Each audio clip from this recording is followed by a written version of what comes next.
Perjalanan ini terasa sangat menyedihkan. Sayang engkau tak duduk di sampingku kawan. Dengar apa jawabnya ketika yang ku tanya mengapa bapak ibunya telah lama mati ditelan bencana tanah ini. Assalamualaikum warahmatullahi wabarakatuh. Saudaraku semuanya, selamat datang di channel KKG PAI Kabupaten Magetan. Saudara, setelah kita mendengar lagu Berita Kepada Kawan yang saya putar di awal tadi, apa yang terbayang dalam benak saudara? Tentu bencana-bencana alam atau musibah yang bisa saja terjadi pada setiap orang. Nah, kali ini saya akan berbicara sedikit tentang musibah itu sendiri. Saudara, ternyata dalam Kamus Besar Bahasa Indonesia, musibah selalu diartikan sebagai peristiwa buruk yang menimpa.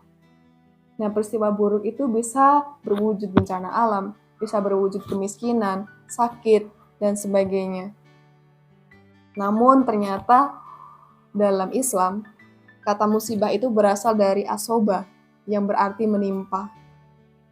Nah, sesuatu yang menimpa dalam Islam ini bisa saja sesuatu yang baik, tidak hanya sesuatu yang buruk. Sehingga dapat kita simpulkan bahwa kata musibah ternyata memiliki makna yang luas dalam Islam. Jika ada tetangga yang misalkan tiba-tiba dapat rezeki nomplok, dapat undian hadiah mobil dan sebagainya, kita tidak bisa langsung mengejudge bahwa itu adalah kesenangan yang bisa saja itu sebuah musibah. Karena musibah bisa berupa kesenangan.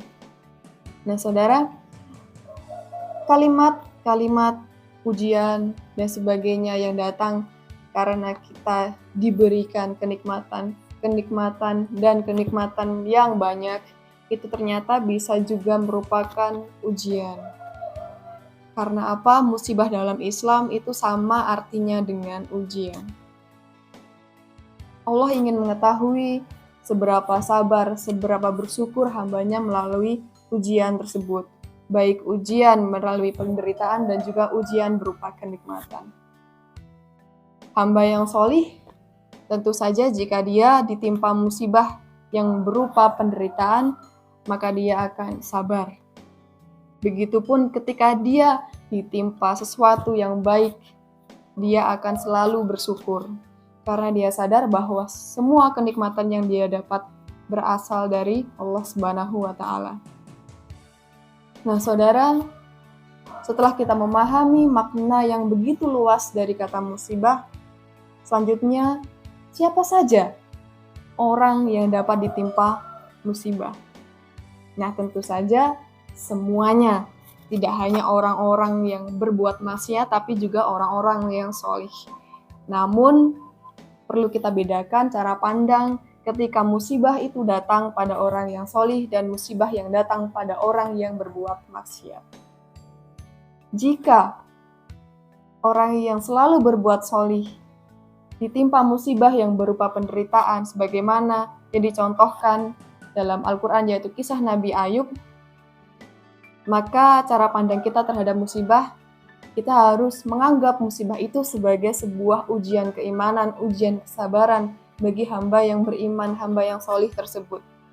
Namun ketika musibah itu datang pada orang yang selalu berbuat maksiat, musibah yang buruk datang, maka kita boleh dan kita bisa saja beranggapan musibah tersebut adalah sebuah hukuman, sebuah siksa yang diberikan oleh Allah Subhanahu wa Ta'ala.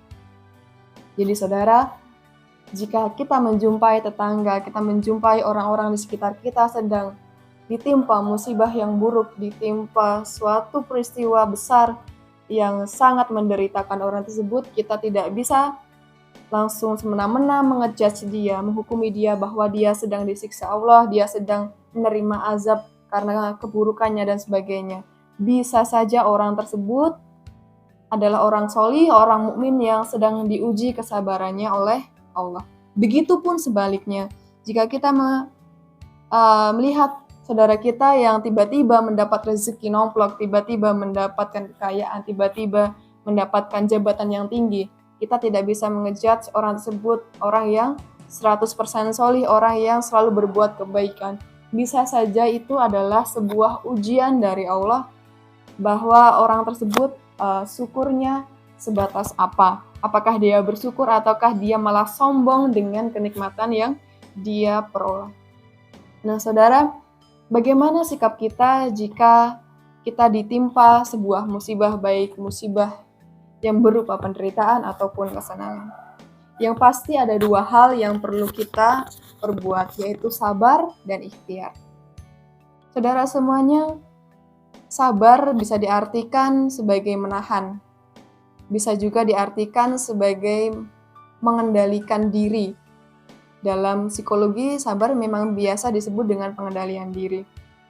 Nah, saudara, Al-Quran Surat Al-Baqarah ayat 286 berbunyi, La yukallifullahu nafsan illa wus'aha. Yang artinya, Allah tidak akan membebankan sesuatu yang hambanya tidak mampu memikulnya.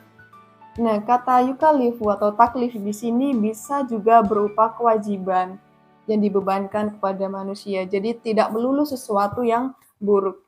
Bisa juga berupa kenikmatan yang dibebankan karena misalkan posisi tinggi yang kita jabat itu juga mengandung kewajiban dan tanggung jawab yang berat.